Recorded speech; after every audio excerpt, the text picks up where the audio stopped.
নমস্কার, নিউজ ভ্যানগার্ডের পর্দায় আপনাদের প্রত্যেককে স্বাগত। আপনাদের সঙ্গে রয়েছে এই মুহূর্তে আমি দিয়া। চোখ রাখছি এই মুহূর্তের কিছু গুরুত্বপূর্ণ খবরের দিকে। এই মুহূর্তে যে চাঞ্চল্যকর খবর উঠে আসছে, দিল্লির লালকেল্লার কাছে বিস্ফোরণের ঘটনায় যে ঘটেছিল সেখানে পাকিস্তানের জড়িত থাকার অভিযোগ আগেই উঠেছিল। তবে এবারে দিল্লি বিস্ফোরণের দায় স্বীকার প্রাক্তন পাকিস্তানি মন্ত্রীর। বালুচিস্তানের বদলা দাবি প্রাক্তন পাক মন্ত্রী আনোয়ারুল হকের। চাঞ্চল্যকর বক্তব্যের ভিডিও ভাইরাল হতেই চাপে এবারে পাকিস্তান। এ নিয়ে জানবো বিস্তারিত। আমাদের সঙ্গে যুক্ত হয়ে গেছে প্রতিনিধি সৌম্য মুখোপাধ্যায়। সৌম্য, কি জানতে পারছো এই যে প্রাক্তন পাক মন্ত্রী আনোয়ারুল হকের একটা বক্তব্যের ভিডিও ভাইরাল, কি বলবে এই নিয়ে?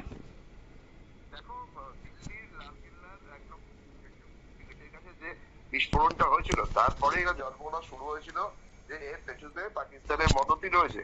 এখনো পর্যন্ত এই বিষয়ে সরকারিভাবে কোনো বিবৃতি কিছু দেয়নি ভারত সরকার, কিন্তু এখনো পর্যন্ত তদন্তকারীদের যা প্রতিপক্ষী তাদের দেখে মনে হচ্ছে এর পেছনে জৈশ ই মোহাম্মদ রয়েছে এবং পাকিস্তানের সরাসরি মদত রয়েছে। আর সেই বিষয়টি এবার প্রকাশ্যে স্বীকার করে নিল পাকিস্তানের প্রাক্তন মন্ত্রী আনোয়ারুল হক। একটি ভিডিওতে দেখা যাচ্ছে তিনি একটি জনসভায় বক্তব্য রাখছেন, সেখানে রাখতে গিয়ে তাকে বলতে শোনা যাচ্ছে যে আমরা এর আগেই ভারতকে সাবধান করেছিলাম যে বালুচিস্তান যদি রক্তাক্ত হয়, বালুচিস্তানে যদি আমরা আঘাত পাই, তাহলে আমরা ভারতের লালকেল্লা কাশ্মীরেও কিন্তু শান্তিতে থাকতে পারবো না, লালকেল্লার সামনে কাশ্মীরেও কিন্তু হামলা চালানো হবে। আর সেইটা আমরা করে ফেলেছি, আর এখন ভারত লাশ গুনতে ব্যস্ত। আর তার এই বক্তব্যের ভিডিওটা প্রকাশ্যে আসতেই রীতিমতো শোরগোল পড়ে গেছে গোটা বিশ্ব জুড়ে। কারণ ভারতের তরফ থেকে এখনো পর্যন্ত পাকিস্তানের নাম কিছু করা হয়নি, কিন্তু পেহেলগাঁওয়ে যে হামলা হয়েছিল, তারপরে যে অপারেশন সিন্দুর চালানো হয়েছিল, সেই সময় গোটা বিশ্বকে ভারত বুঝিয়ে দিয়েছিল যে পেহেলগাঁও হামলার জন্যই কিন্তু পাকিস্তানে এই অপারেশন সিন্দুর হচ্ছে।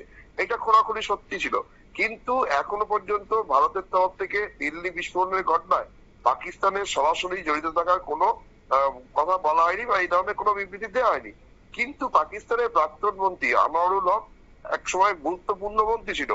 সেই গুরুত্বপূর্ণ মন্ত্রী যখন প্রকাশ্য জনসভায় এইভাবে দাবি করছে যে বালুচিস্তানে যে হামলাগুলো হচ্ছে, ভারতের তরফ থেকে বারবার করে দাবি করা হয়েছে যে বালুচিস্তানে হামলার পিছুতে ভারতের কোনো হাত নেই, নয়াদিল্লি এর পিছুতে নেই, তা সত্ত্বেও যেভাবে একজন পাকিস্তানের প্রাক্তন মন্ত্রী প্রকাশ্য জনসভায় দাঁড়িয়ে বললো যে বালুচিস্তানে ঘটনা যা ঘটছে সেইখানকার বিদ্রোহী গোষ্ঠীদের মদত দেওয়ার জন্য ভারতের লালকেল্লার সামনে হামলা হয়েছে, এইসব কার্যত স্বীকার করে নিল।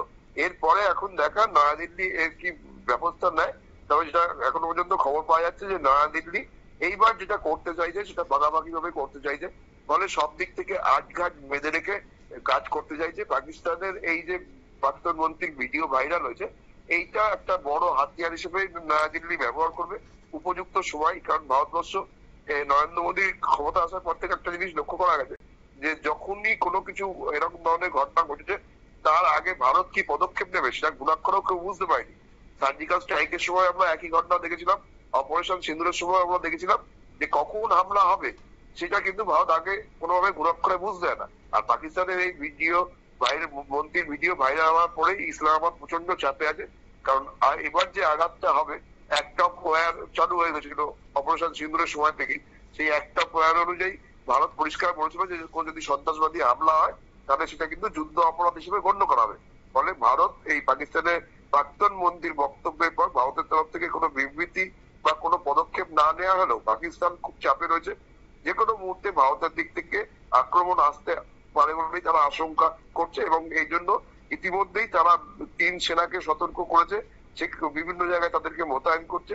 ফলে একটা পরিস্থিতি ভয়াবহ দিকে যাচ্ছে বলেই মনে করা হয়েছে। এখন দেখা ভারত কি পদক্ষেপ নেয়। যদি ভারত কোনো কড়া পদক্ষেপ নেবে মনে করে, তাহলে কিন্তু আবার যুদ্ধ পরিস্থিতি তৈরি হবে। ধন্যবাদ সৌম্য। আপনারা শুনলেন দিল্লি বিস্ফোরণের দায় স্বীকার প্রাক্তন পাকিস্তানি মন্ত্রীর। বালুচিস্তানের বদলা দাবি প্রাক্তন পাক মন্ত্রী আনোয়ারুল হকের। আর এই চাঞ্চল্যকর বক্তব্যের ভিডিও ভাইরাল হতেই চাপে পাকিস্তান, কেননা সেই ভাইরাল ভিডিওকে হাতিয়ার করবে নয়াদিল্লি, এমনটাই মনে করা হচ্ছে।